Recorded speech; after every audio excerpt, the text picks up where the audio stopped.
What's going on, everybody? I know it's been a while, and I'm sure none of you have lost sleep over that, but yeah, I felt in the mood today, and I had a few things I wanted to talk about, mainly tools. But first, I wanted to kind of talk a little personal. I went camping with Luke over the past weekend in the mountains of Virginia. Let me just tell you how therapeutic sitting out in the moonlight under a blanket of stars while you're sitting next to the Susquehanna River.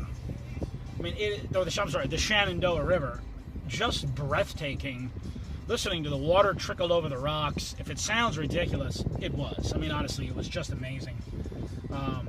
So anyway, I just came back energized and refreshed after that. I want to just talk about, well, first also this song, Robin Thicke's new album. This song is tight. This is going to be a little car boogie again. That's what I'm saying, everybody. Come on. Anyway, so I want to talk about just a couple of the tools that I really have been using heavily lately.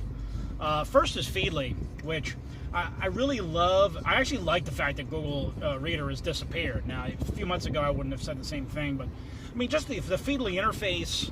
You can import all your RSSs right from Google Reader.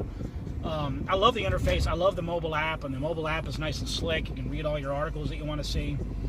Not as good as Flipboard, but still pretty good.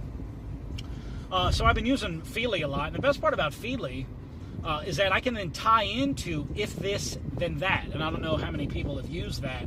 If you're not, you should be. I mean, it really is getting the net to work for you. But it's IFTTT.com.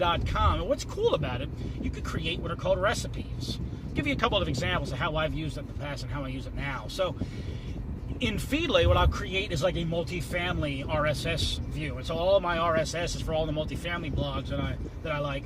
I load in there, and anytime a new article is posted, if this then that, will check Feedly, grab that article, and post it to Twitter. Very cool, right? One of the other things I like is it'll go on to anybody who tags me in a photo on Facebook, it will take it and drop that photo into Dropbox. I don't have to do anything. It's pretty sweet. I set it up one time a few weeks ago to anytime something new came on Woot, it would text me. So you could set up and make it do text. You can't make it read tweets. That's one thing that Twitter has cut them off from. Anyway, it's a really great app, if this, then that. And the other thing, too, you can use in tandem with it, what I like to use is bufferapp.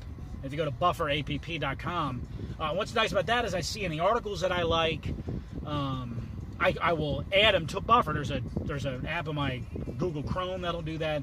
They also you can just go right to the website, post it in. They have apps on the phone.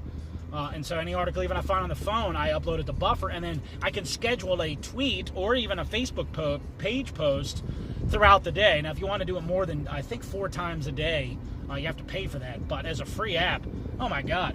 So you can automate a lot of things. I mean, people that you like to read their blogs, look, you don't always have time for it. You want to read it later.